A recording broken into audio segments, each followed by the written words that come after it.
Oi, gente, tudo bem? Espero que vocês estejam bem. Eu já peço para vocês deixarem um like aqui no vídeo e se inscreva no canal para que você receba notificações quando eu postar novos vídeos. E o tema de hoje é um tema muito legal, é um tema que eu adoro e que sempre mexe muito positivamente comigo, que é o fora da caridade, não a salvação. Isso aqui é algo que você vai escutar muito dentro de centros espíritas e eu vou explicar para vocês o porquê a caridade é considerada, né, pelos espíritas e como algo essencial para então falar da salvação, né? Nós temos aqui no livro de Lucas, no capítulo 10, do 25 ao 37, a parábola do bom samaritano. Um doutor da lei. Um doutor da lei é uma pessoa que sabe muito da palavra de Deus, né? Veio questionar Jesus Cristo, né? E falou: o que eu faço para possuir a vida eterna? E Jesus perguntou para ele: o que está escrito na palavra? E ele falou: amar a vosso Deus acima de todas as coisas e amar o teu próximo como a ti mesmo. Aí Jesus Cristo disse: muito bem, fazei isso e vivereis. Mas o homem, querendo parecer que era justo, disse a Jesus: e quem é o meu próximo, né? Amar ao próximo, quem é o meu próximo? Aí Jesus deu como exemplo, falou: vamos supor que na estrada, indo para Jerusalém, um homem foi assaltado por 2 ladrões, perdeu tudo que tinha, né? E também foi espancado e foi deixado lá só nem com a roupa do corpo mais e cheio de feridas. Por ele passou um sacerdote, olhou, foi pro outro lado para não cruzar com aquele homem que estava ali, né? Logo em seguida passou um levita. O levita fez a mesma coisa. Ele olhou o homem, viu a situação que ele estava e foi pro outro lado para não passar perto daquele homem. O terceiro foi um samaritano. O samaritano passou, viu o homem naquela situação, ficou comovido, tratou das feridas do homem, passou óleo e vinho nas feridas dele e colocou ele em seu cavalo, levou ele até uma hospedaria, ainda deu moedas para o dono da hospedaria e falou: ó, caso você tenha alguma despesa além dessas aqui com esse homem, na volta eu cubro o resto das despesas. Ou seja, ele não só tratou o homem, levou ele para a segurança, colocou ele numa hospedaria e ainda pagou a conta da hospedaria para aquele homem poder ficar embaixo de um teto e ter uma comida para comer, né? E Jesus perguntou para ele: qual desses 3 vos parece ter sido o próximo daquele que caiu nas mãos dos ladrões, né? E o doutor da lei lhe respondeu: aquele que exerceu a misericórdia para com ele. E Jesus disse: e depois lhe disse Jesus: e fazei o mesmo, né? Caso vocês queiram ler isso aqui, está em Lucas, capítulo 10, do versículo 25 ao 37. O que a gente pode tirar a respeito disso? Gente, para quem não conhece os termos da época, né? O sacerdote, quem era o sacerdote? O sacerdote ali da religião judaica estaria na mesma patamar hierárquico que um padre numa religião católica ou um pastor em alguma outra religião aí evangélica e por aí vai, né? Então o sacerdote estaria na mesma hierarquia desse pessoal. O levita, ele fazia parte da tribo de Levi, que era uma das 12 tribos de Israel, que era o dito povo escolhido por Deus, né? Então, o levita era uma pessoa escolhida por Deus, que fazia parte ali do culto da religião judaica. E já o samaritano era visto como uma pessoa herética. Ele não seguia os ensinamentos dos judeus, né? Não seguia os mandamentos, não fazia as coisas que os judeus ali das tribos de Israel faziam. Então, aos olhos do pessoal da época, quem seria digno do reino dos céus, né? Quando você leva o dogma acima da caridade, o que você vai pensar, né? Quem é mais digno para o tal do reino dos céus? O sacerdote. Ou se não o sacerdote, o levita, que é a pessoa que segue tudo que o sacerdote fala. Mas não, nesse caso, o Jesus colocou um samaritano. Quem exerceu a misericórdia? O samaritano. O samaritano é uma pessoa que não guardava o sábado, que não era circuncidado, que não seguia, por exemplo, as questões de não comer carne de porco, e por aí vai, né? A religião judaica na época tinha vários costumes e várias regras a serem seguidas. O samaritano não seguia nenhuma delas e mesmo assim Jesus usou ele como exemplo para dizer que nesse caso, quem receberia o reino dos céus?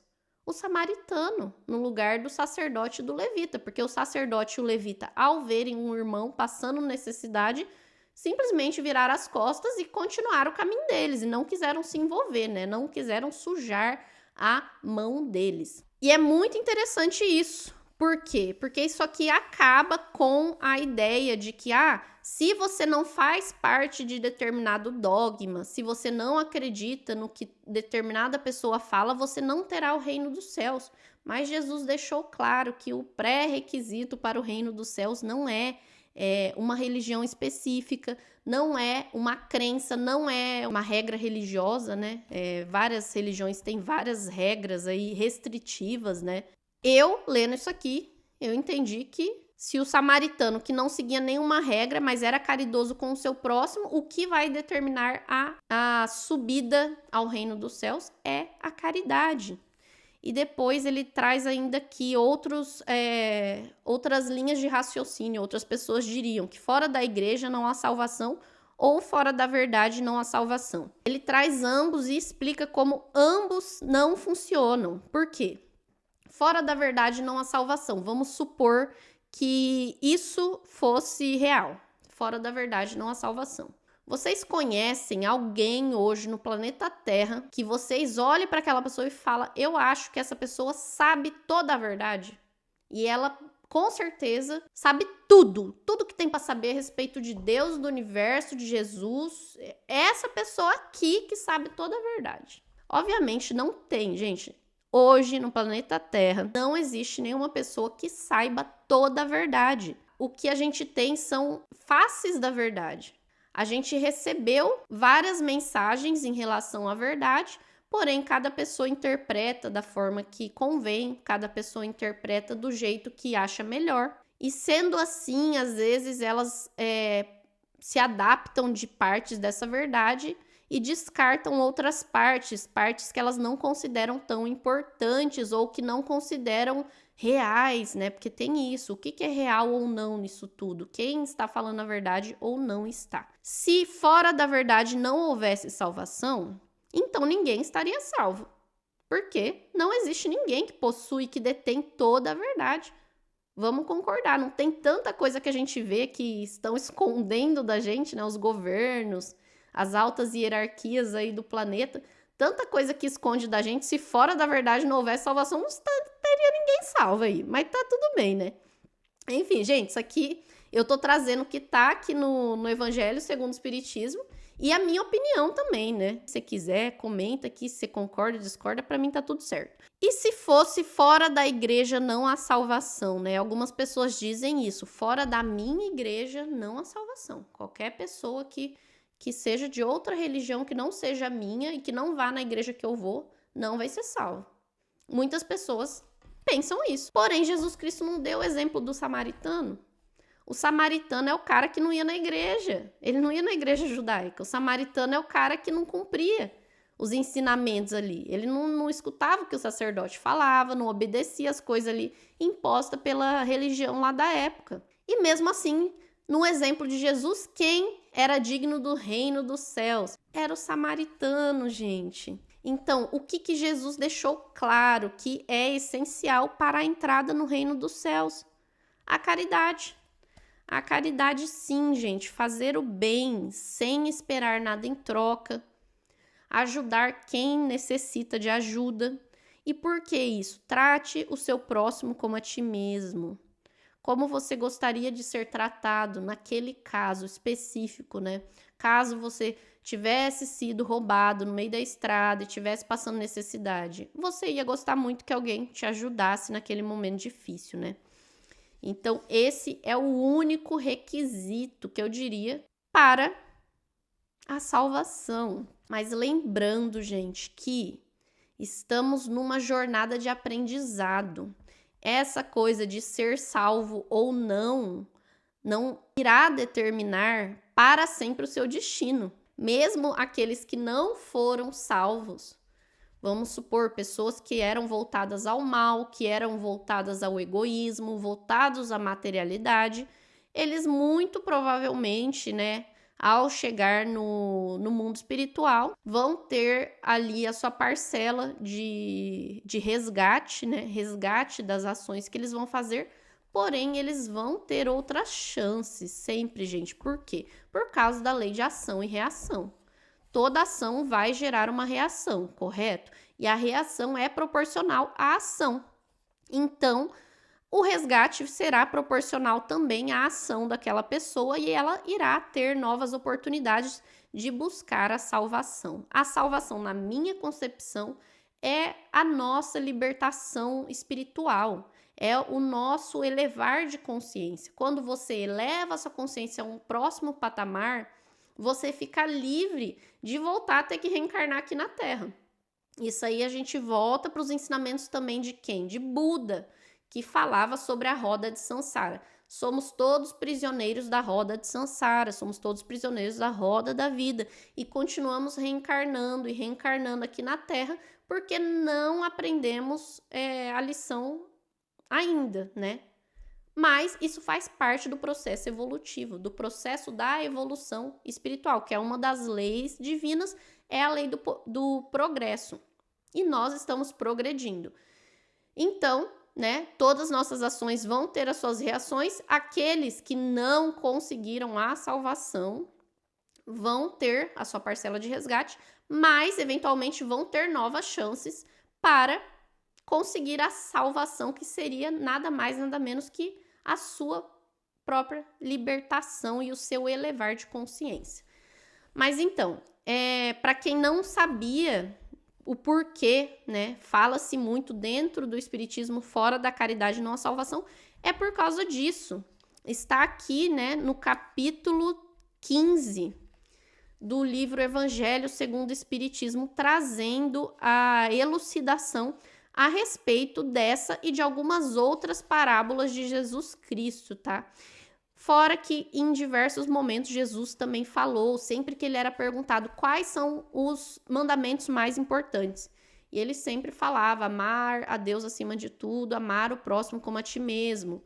E dos mandamentos mosaicos, quais eram mais importantes? Não matarás, não cometerás adultério, honrar pai e mãe. Esses eram alguns dos mandamentos, digamos assim, essenciais que Jesus Cristo falou da boca dele, né?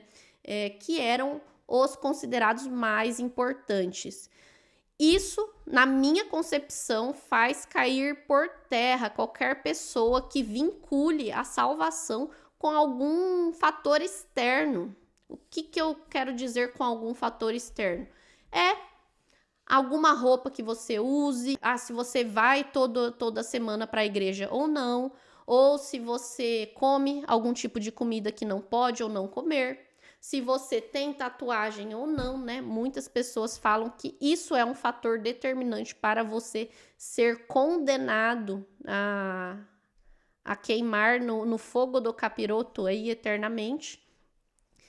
Para mim, essas palavras de Jesus fazem cair por terra qualquer pessoa que diga que é algo externo que fará você ser salvo ou não. Para mim ficou claro.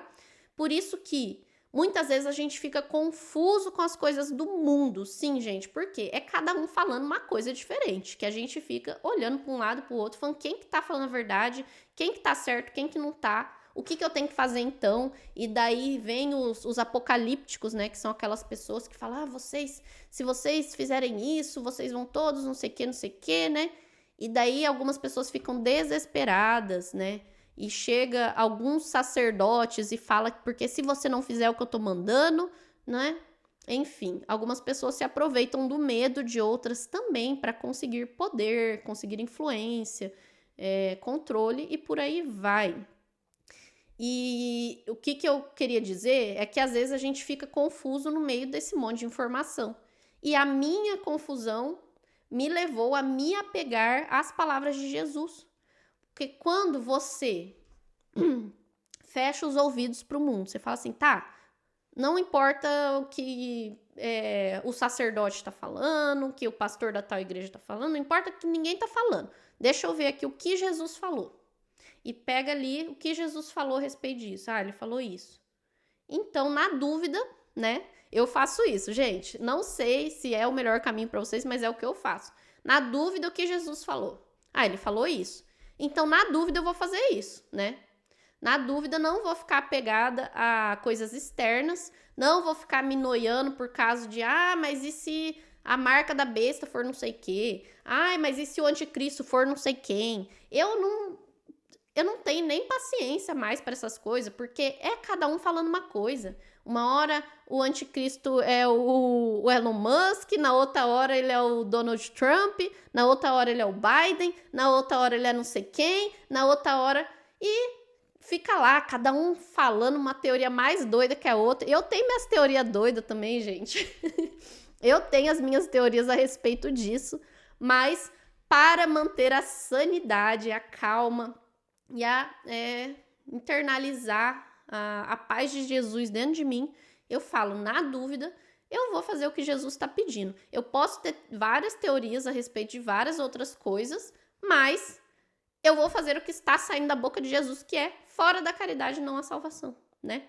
Se o samaritano que não ia à igreja e não... Isso não estou dizendo para não ir, tá, gente? Não estou falando para não ir, não estou falando para não fazer essas coisas. Estou dizendo que não é isso que vai determinar ou não quem irá para o próximo level de consciência e quem ainda terá que continuar, talvez, num nível de terra ou terra para baixo. Mas na minha concepção, Jesus deixou claro que o que vai determinar esse próximo passo, essa elevação de consciência, esse direito de frequentar o reino dos céus, né, seria ser uma pessoa caridosa, ser uma pessoa com amor ao seu próximo, né? Assim como o samaritano foi no exemplo que ele deu. Isso também, né, faz cair por terra qualquer preconceitos contra outras religiões. Isso faz com que a gente deixe de lado aquela ideia de que, então todas as pessoas daquela religião não terão o direito que eu vou ter quando eu chegar no mundo espiritual. Jesus deixou claro que na realidade não é a religião, não é o dogma, não é algo específico que irá dar esse direito, né? Então pode ser que você chegue lá, caso você tenha sido uma pessoa muito caridosa, muito boa, e você vai ver irmãos ao seu redor de várias outras religiões. Você vai ver irmãos, né, budistas, irmãos hindus, irmãos muçulmanos, irmãos até ateus que estejam ali junto com você, que também praticaram a caridade assim como você. Então, é por isso que você vai escutar dentro de muitos centros espíritas a dita frase fora da caridade não há salvação. E como Chico Xavier já dizia, no futuro haverá apenas uma religião e o nome dela será caridade, porque não haverá mais necessidade de nenhum dogma restritivo, porque todas as pessoas serão irmãs e cuidarão uma das outras sem necessidade de imposições e necessidade de alguém ameaçando punições eternas, né? É isso aí, espero que vocês tenham gostado, deixe seu like, coloque nos comentários se você concorda, se você discorda, o que você acha que é relevante, que deveria ter sido falado talvez e que não foi, e por aí vai. Então, fiquem com Deus e até mais.